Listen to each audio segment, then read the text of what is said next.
You see them running up to the apartment complex with the battering ram in their hand, a crowbar. It was so traumatic to hear the way the thing was hitting the door. And it happened so fast, I didn't have time to put on clothes. And suddenly, she found herself frozen in fear, completely naked, in a room full of men. 9 body cameras rolling. And you're just standing there. And I'm just standing there. I mean, terrified, humiliated, not even understanding why in that moment that this is happening to me. And the first thing police reach for is not clothing, it's handcuffs. There were big guns and guns with lights and scopes on them, and they were yelling at me, you know, put your hands up, put your hands up. I had made one wrong move, I felt like they would have shot me. I truly believe that they would have shot me. A police officer wraps a short coat around her shoulder, still leaving her front fully exposed. Even the sergeant in charge of the raid just stands there talking to her while she has nothing covering her.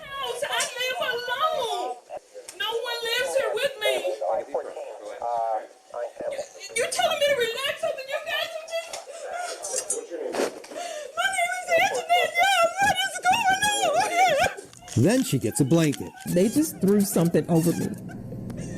And my hands are behind my back and I'm handcuffed. So there was no way for me to secure the blanket that they put around me. But the blanket just keeps sliding open.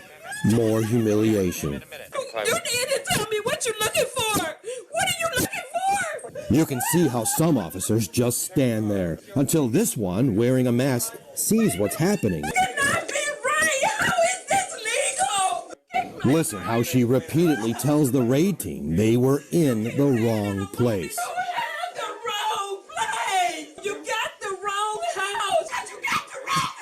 We count it. She says it at least 43 times. You got the wrong house! And she was right. They were in the wrong house. Our investigation uncovered police failed to do the most basic research before getting the search warrant approved. We found they simply took the word of an informant who gave them Anjanette Young's address.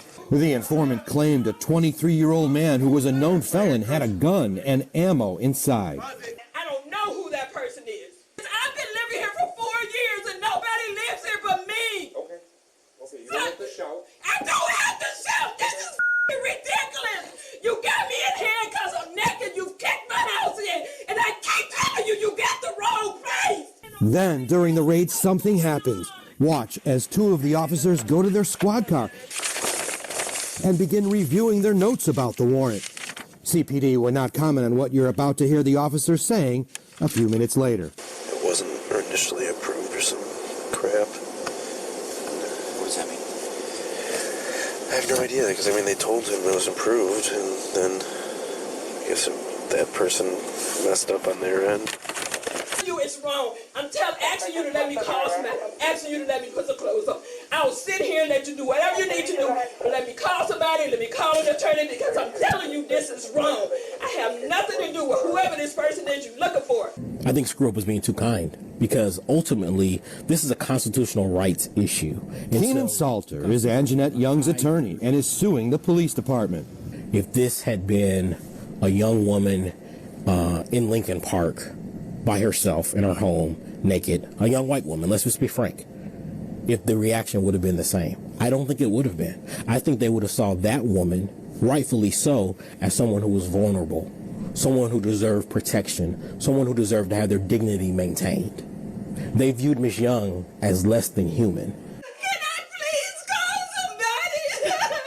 Yeah, man, relax. Just relax, all right? How can I relax when this is going on? They did eventually walk her to a room to remove the handcuffs so she could get dressed, but then put them right back on and kept questioning her. There are no firearms in this place. There's no gun in this place. I'm a social worker. I've been a social worker for 20 years. I follow the law. I don't get in trouble for anything. I don't do illegal stuff. I'm not that person. You got the wrong information.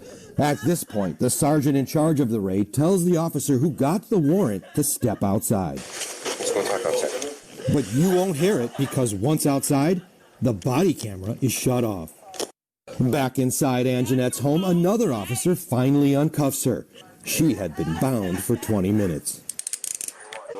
Listen as the sergeant returns with a new message. We believe your story. And you can see him trying to fix the door they busted so she could close it and lock it. But it was too damaged to repair, so watch as they try to find something to wedge it shut. They settle on an ironing board.